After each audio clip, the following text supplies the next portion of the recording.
سلام یاران، با حکایتی بسیار زیبا از حاتم طایی در خدمت شما عزیزان هستیم. با ما همراه باشید.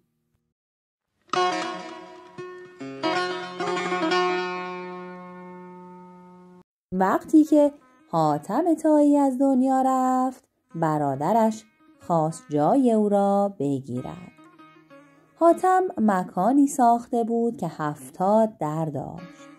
هر کس از هر دری که می‌خواست وارد می‌شد و از او چیزی طلب می‌کرد و حاتم به او عطا می‌نمود.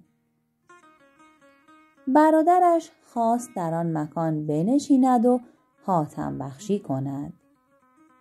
مادرش گفت: تو نمی‌توانی جای برادرت را بگیری، بیهوده خود را به زحمت نینداز. برادر حاتم توجه نکرد و به کارش ادامه داد. مادر حاتم برای اثبات حرفش لباس کهنه‌ای پوشید و به طور ناشناس نزد پسرش آمد و چیزی خواست. وقتی گرفت از در دیگری رجوع کرد و باز چیز دیگری خواست. برادر حاتم این بار با اکراه به او چیزی داد. چون مادرش باز از در سوم وارد شد و چیزی طلب کرد، برادر حاتم با عصبانیت و فریاد گفت: تو 2 بار گرفتی و باز هم می‌خواهی؟ عجب گدای پررویی هستی. مادر چهره خود را آشکار کرد و گفت: نگفتم تو لایق این کار نیستی؟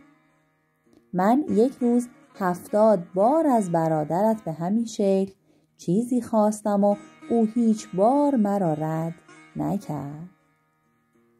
بزرگان زاده نمی شوند، ساخته می شوند. امیدوارم از داستان لذت برده باشید.